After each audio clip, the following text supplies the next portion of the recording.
Hello and welcome to Sportspage. I am Brad Hadank. In this program, I will sit down with various University of Central Missouri athletes, coaches, and supporting staff. These individuals help make Mules and Jennies athletics a success. Today, Jennies Soccer joins the show. This is Sportspage.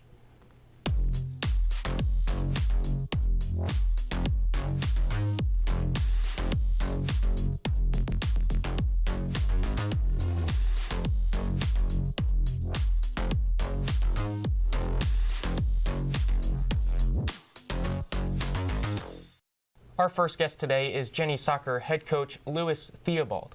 Coach Theobald is in his 18th season with the Jennies. He's the winningest active coach in Division II women's soccer, and he brought home Jennies Soccer's first ever national championship back in 2017. Coach Theobald, welcome to Sportspage. Hey, thanks for having me. Appreciate it. So, looking at your season thus far, it's gotten underway about midway through the season. What have you liked from your team at this point?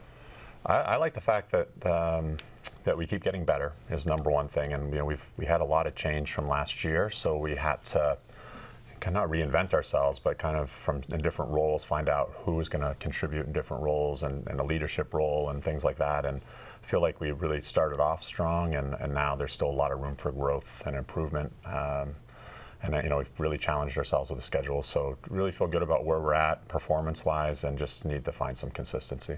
When you look at that improvement, talking more about practice, how does that change year after year?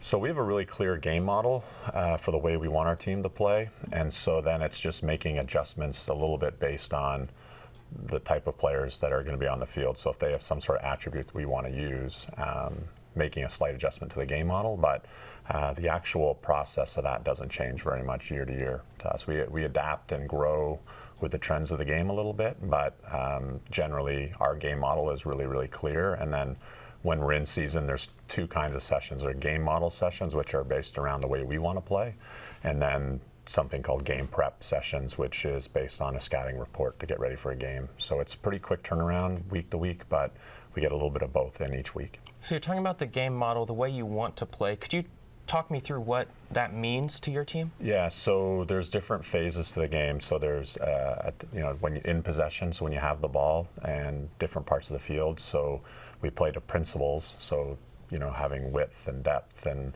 based on the shape that we're in, we play in a 4-3-3. So there's different principles based when we have the ball in different areas of the field, and then out of possession when we don't have the ball, there's different principles we want to play to, kind of a strategy, I guess you could call it. And then in transition, when you lose the ball or win the ball back, there's those moments, and then set pieces, corner kicks, goal kicks, those types of things. So trying to be really clear with our players and what their roles and responsibilities are within our game model or the way we want to play.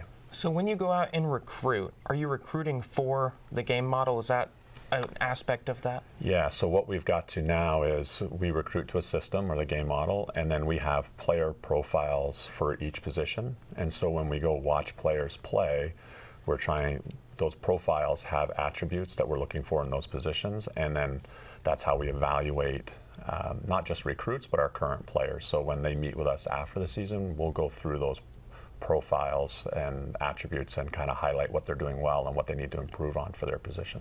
And looking at your players this season, they are all from Missouri or Kansas, except for one Jennies soccer player who's from Iowa. Mm-hmm. Does that speak to how good this area is in women's soccer? Yeah, Kansas City is kind of our hotbed. Kansas City's got a lot of really good soccer coaches and players, and it's just it's like the soccer capital of the country. So and we have a lot of recruiting ties, obviously, to that area, and we get to see those kids a lot. So we know pretty much every kid probably who's playing in certain age groups in Kansas City. So we're able to use our location to really help us get those kids to come here. And that location has helped you compete very well this season. You faced very high-ranked teams, number 3 Minnesota State, number 4 Grand Valley State in the nation at the time. Mm-hmm. Both of those teams you end up falling to by 1 goal. But how does that help your season progress when you face such good teams early in the season? It's just when you get to play the best teams in the country, it really just exposes things that you need to work on. And if you don't play those teams, then you're not really sure. Sometimes winning can mask a lot of things, and so you want to play those teams to know how you stack up. We also recruit to that. Our philosophy is play anyone, anytime, any place. So we don't get bogged down with scheduling who we schedule. We'll play anybody, anytime. And so we tell our kids that in recruiting, and they want to come play the best teams in the country. But it helps us in a lot of different ways. Helps us obviously with strength of schedule and RPI for postseason selections, but also just helping us develop to be the best team we can be by the end. We need to play those teams to know what we need to work on.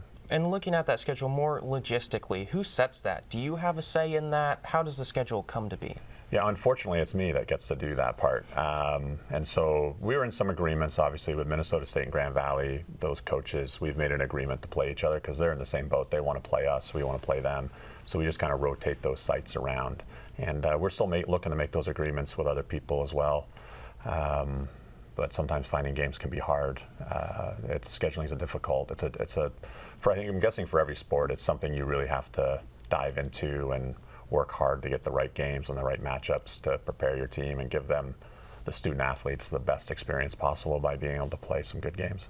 And those high-ranked teams that you played, you saw them all on the road. You didn't get any of them here in Warrensburg. What is that home field, home pitch advantage like here? Well, the home field advantage, it's multiple. It's not having to get on a bus and go somewhere, and you get to sleep in your own bed, eat your food, and logistically it's just a lot easier. And then the turnaround between games, you're not traveling to the next site for the next game. So, just being at home and having the comforts of home is important. And then actually during the game, having a home crowd, having people in the stands that know you and support you, playing on a field that you know well and you're comfortable on is all an advantage. And we have a great atmosphere out at South Rec when we play, and we have a really strong record. We've won a lot at home, and so going on the road is an extra challenge when you play those teams because they have the same advantage when we're there. Yeah, and you talked about that road trip. What does that look like? How early do you leave? How early do you get there? That kind of thing. Yeah, so good question. We went to Minnesota. We leave Thursday. Play for a game Friday. So we left Thursday morning. Went through a training session once we got there, and then got up, ate, had a little walk through, then played the game. And then as soon as the game's over, because we play Friday, Sunday on the road. And at home, I guess. But as soon as the game's over on the Friday, you're right into regeneration, trying to eat food and drink fluids so that you're getting your body best prepared, the student athletes best prepared for Sunday's game. And it's such a quick turnaround.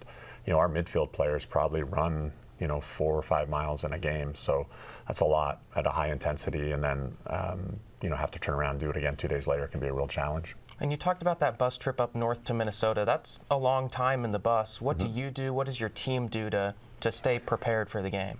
Well, the buses are great. A lot of, obviously with social media and technology, you can watch TV or movies, and a lot of that. The buses we have internet, so a lot of the girls will be on their computers doing homework and studying on the bus as well. But then, we always find a way to have some fun on the road. We have something on Saturday nights called Family Game Night, and we play games for prizes. And so there's lots of fun things we do besides just worrying about soccer. So I want to talk about that family game night then. Do you normally win? Is there no mercy in those games? How does it work? Yeah, unfortunately, I run them, so I don't get to play. But the staff always has a team, and so we've, I don't know if the staff has won this year. I don't even know if the staff won last year, to be honest. So we're on a bit of a downswing, but it's a lot of fun to see, just kind of relax and take the tension out of things, because the games are pretty stressful, I think, for everyone, coaches and players, and it's just nice to take a deep breath and have some fun away from soccer. And here at UCM, you've been here for 18 seasons now. So what has made you stay here at the University of Central Missouri? There's not just one factor, I think, but I really believe in the mission of the university, education for service, and I believe, like in recruiting, I believe in the place. I believe that when they come here, they're going to have a really good experience. We talk about the cumulative effect, so competing at the highest level for national championships and region championships and conference championships. Getting a degree that matters, that they're going to leave here and be able to impact the world and get a job in the field that they want to get it in.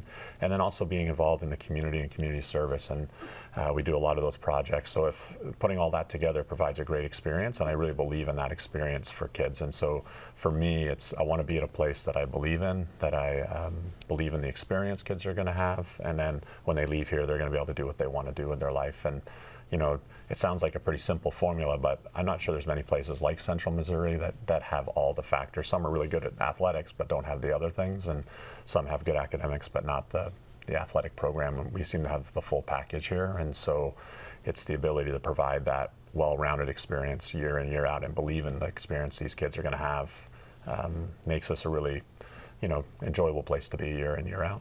And for a second, I want to take a look at your earlier coaching days. You started the men's and women's soccer programs at Olathe Northwest High School. Aspen Patterson, who we'll talk to in a second, a graduate of Olathe Northwest High School. Yep. What does it mean to see a player from a program that you started now be a Jenny? Yeah, I didn't think about that really that much. I wasn't there, obviously, when Aspen went through. I already left, but I'm guessing 18 years ago, Aspen's probably about 18, so I feel like I've been here a long time then. But it's great. I think Olathe School District and Olathe Northwest and, those schools have always been good to us. We've always had Olathe players here, but that was an exciting time in my career. You learn and grow through all these different experiences. And the principal at the time at Olathe Northwest was Gwen Poss, and she was one of the best leaders I've ever been around. She set a tone for that school that held everybody accountable. She was a past athlete, so she kind of ran it like a team, and knew that athletics was important to schools and knew what it brought to a high school, and held us all, the coaches, accountable, but was very supportive of what we did. And I have some great memories from those times in Olathe, and I started my student teaching at Olathe East behind. I coached with a guy named Terry Hare, and he's a bit of a legend in the high school ranks and is one of the best coaches I've ever been around at any level. So, I really enjoyed my time back then, and it's great to have any Olathe kid here, but especially Olathe Northwest. My old assistant's now the head coach there. So, there's still a lot of ties. And when I drive through Olathe and I go by Olathe Northwest, I reflect on a lot of really good memories and people that I know from there. So while we just have a few more minutes with you in our first interview here, what is something that you would want the viewers to know about this Jennies soccer team? The most important thing is I get to work with a fabulous group of young women every day that are competitive, are strong, are good people that care, they have empathy for people, that we have people from all different backgrounds that come together for a common mission and a common goal. I think there's a lot people could learn just in society from being around our team, because they are a unique group, because, like I say, they all come from different backgrounds and different lifestyles, and they come together for a common goal, and that they're worthy of people's support, that if you come out, they'll say hi to you, they'll talk to kids, they're humble. We say humble teams win, connected teams win, and tough teams win, and I think they represent those values right now. Well, Coach, thank you for joining the show this morning. I appreciate the time. Yeah, thank you for having me. We're going to take a quick break. When we come back, we're going to visit with Jennies soccer midfielder Aspen Patterson. Sportspage returns right after this. Welcome back to Sportspage. In this next segment, we will be joined by Jennies soccer midfielder Aspen Patterson. Aspen is a junior for the Jennies who comes from Lenexa, Kansas. The Olathe Northwest High School product has made an impact with the Jennies, starting in every game thus far this season. Aspen, welcome to Sportspage. Thank you. So I want to start with your high school. I've heard it said different ways. Olathe, Olathe, Olat. Can you set the record straight? How is it pronounced? It is Olathe. I hear that a lot, though, different pronunciations. But yes, it's Olathe. So at Olathe Northwest High School, you competed in soccer, but also track and field. What was the draw to track and field? So the track coach really wanted me to come out and run just because I play soccer, and so he wanted me to run the 400. So I ran the 400 and then also the 4x4 when they needed me. But I think just because I played soccer and I play midfield, so I run a lot, he was like, just try it out. And so I tried it, and it was good. I liked it, but yeah. Do you think it helped your soccer game at all? I think so, yeah, just because the 400 it's a sprint, but it's, you have to have the endurance for it and the speed. So I think also training for that helped me with midfield running. But, yeah. So you started at Olathe Northwest High School. Now you're at the University of Central Missouri. Why UCM? I think I chose UCM because it was a place I felt like I was truly wanted and somewhere I knew I could succeed athletically and academically. The area is great, and like the support of the town and just everyone I know that's come here has loved it, and so I think it's a great place for me, and I'm glad I chose to come here. And looking at this season, you've started in every match thus far for the Jennies. How do you stay fresh day in, day out? I think big for me is just making sure I'm eating right and drinking enough water and electrolytes. because since I do play midfield, I do run a lot. So I think just also getting in the training room, and if I have any little things rolling out, just doing as much as I can to be sure I'm ready to go. So you talked about eating right. Are there any snacks that's a go-to for you, must have? I've started to eat a lot of cuties before games, just because like quick little energy before practicing games. So I'd say cuties is my go-to. So looking at the Jennies soccer team this season, looking more scheme, what is the scheme of the team? I talked a little bit about it with Coach Theobald, but from your eyes? For me, I think a big part about how we play is just competing and how much effort you give. And you can do all the tactical things and like all the, we're big about getting wide and finding the 7-Elevens and winning the end line. But if you're not competing or working as hard as you can, all that isn't going to work as well. So for me, the biggest part about our team is just the competitive aspect and having grit and just keep going in the games. And so your position is a midfielder. For those who may be unfamiliar with soccer who are tuned in today, what are your responsibilities in the game as a midfielder? So I think the biggest things for midfielder is just being the pivot player. I play like more attacking, but I often play defensive too. But I think just also supporting each position. I go out and support the outside backs and the 7-Elevens, even the center backs, everyone, and then making good runs from deep to get in with the 7-Elevens. So a lot of midfield is just being a supportive player and just making different plays, switching the point of attack. Yeah. I've heard you use the phrase a lot, the 7-Elevens. What do you mean by that? So soccer is, like each position is a number. So the 7-Elevens are like the wing forwards, the wide forwards. And then, yeah, so that's what that is. And then so for my position, my number is the 8. So each position has a number. So I also hear you excel at corner kicks. How important are those in a match? Corner kicks are really important because the little set piece can come down to the final like minute of a game, and making sure like those are really good and intentional can win games or lose games. So whether you're defending it or attacking it, they're really important. So. Looking at the start of the season for this Jennies soccer squad, you faced a lot of good teams. How do you evaluate the start of the season? I think we're really fortunate enough to play those really good teams because it sets us up well for the rest of the season, seeing like what we need to do and what we're good at, and just getting us ready for, because a lot of those games all those games were non-conference, so just getting us ready for conference, and then even to postseason, because we could potentially see those teams, so playing them is really beneficial for us. And I mentioned this to Coach Theobald, but those games against those good ranked teams were on the road. How much of an advantage is it to play at home in Warrensburg in your eyes as a player? Yeah, kind of like he said about just not having to get on a bus, for me is really big because, I mean, when we travel to Minnesota, Michigan, you're sitting on a bus for 8-10 hours. We get out and move a little bit, but it's nothing like being home, getting to do your schedule, be on your time, eating your food, and yeah, sleeping in your bed, I think is really big. And especially when you're home for both games, just being able to do what you need to do on Saturdays to get ready. So yeah, being home's big. Talk me through the bus rides. I can just picture Coach Theobald at the front scheming the whole way. What are you all doing in the back? For me, I try to get as much of my homework done as I can, because I like to just focus on the games when we get there. I don't want to have to worry about doing other things. I listen to music a lot just because it is easy, something. It's hard for me to sleep on the bus, so I don't really sleep a ton, but a lot of the girls sleep. They have like these dog beds that they hang on the seats, which make it more comfortable. But yeah, for me, I just do homework and listen to music. So I'm gonna put you on the spot. What's the good music right now? For me, I always listen to country. I love Morgan Wallen, but lately I've been listening to just like slower, chill music, kind of upbeat, but yeah, that's what I like. You talked about how much of a priority academics are for you. You've won accolades at University of Central Missouri for academics.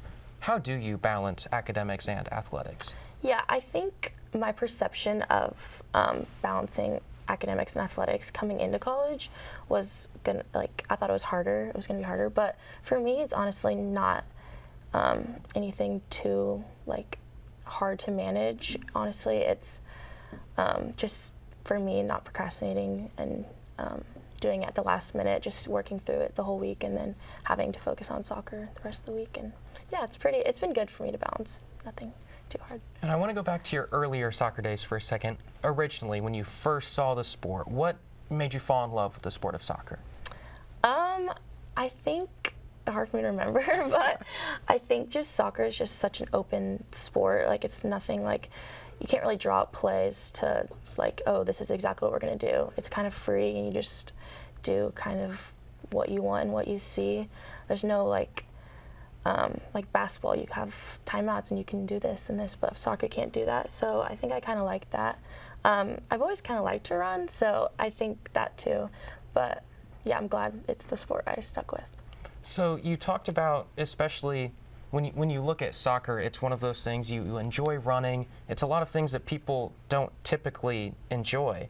So what is that something that fuels you, that's like not everyone can do this? Yeah, I think it honestly is. I mean, soccer is super demanding, like physically and honestly mentally. So I think that does motivate me. Like, I'm doing something that a lot of people, like, I'm in shoes that people wish they were in, and so I think that's, yeah, motivating. And another big soccer event on the big stage, the World Cup is coming soon. I mean, there's matches in Kansas City. Do you have any plans to go? So far, I don't have plans to go, but I mean, it would always be fun to go. Maybe I'll look into that, but yeah, that would be good. And for a second, I want to focus outside of soccer. Any fun hobbies that you do outside of the sport? Let's see. Me and my roommate, we're starting to play pickleball a little bit more. We're doing a pickleball tournament for one of my friend's classes. So anything outside, really. I like to just be with my roommates a lot. Yeah, being outside, though, is probably, I like to go on walks a lot. But yeah, anything active, I guess. So I play soccer. So typically, if you get an off day outside of soccer, what is it that you're doing? Are you going and playing pickleball with your friends? Is there something else? Yeah, I mean, I'm a pretty busy person, so I think since I do play soccer, like, I am always busy with that. So even on my off day, I'm still trying to find things to do, whether that is pickleball or just going on walks or even driving to Lee Summit to go shopping, or just, yeah, finding different things to keep me busy. And I want to ask you about Coach Theobald for a second. He's been here at UCM for 18 seasons now. How much of an impact has he made on your soccer career? Lewis is, or Coach Theobald, he is a very good coach. He knows the game very well, and yeah, he's been a great coach, and he's also kind of what drew me to UCM, because he does have a background, or like history, of being a very good coach. So yeah, his coaching style also fits me very well. I think the way he plans even just practices and just everything he goes about aligns really well with how I want to play. So. Yeah. And you talked about that success of Coach Theobald. Every season, his record's been above 500. You're in the locker room. You're coached by him. What does it take to have that success carried on year after year? Yeah, I think he talks a lot about where you're kind of like, you're competing in the season for like all these things, but also you're leaving a legacy for the people that come after you, and you are playing for the people that came before you and that worked hard before you. So I think working hard for the people that come after you, and just really competing every day to be your best, and that's all you kind of can do, is be your best. When you're talking about leaving that legacy, were there any upperclassmen for you when you came to UCM that you were looking up to that have left more of a legacy that has been passed down to you? Yeah, I think just like looking specifically in my position, there were girls that I really looked up to, and then when they graduated, it was hard because they were really influential, and they were also not just good soccer players, but good people and good leaders. So yeah, definitely people in my position I looked up to a lot and kind of want to just fill their shoes. But yeah. And another big thing in the soccer world is club soccer, so I want to ask you about that for a second, because I see almost everybody plays club soccer. Yeah. How important is that? Yeah, I mean, club soccer, builds you up to play here. I don't know if anyone doesn't play club and then goes to college. So I think it's just like a building, it's like stepping stone into your next chapter of soccer. So I think club is really important, and it's kind of cool to see like a girl that I played club with. She's my roommate, and I was never really that close with her, and now she's like my best friend. So it kind of brings you other people, and yeah. Well, Aspen, unfortunately we've run out of time today, but thank you for the time and joining us today. Yes, thank you for having me. Well, that is all of the time we have for this episode of Sports Page today. I'd like to thank our guests, Coach Lewis Theobald and Aspen Patterson, for joining me. I am Brad Hadank, and this has been Sports Page.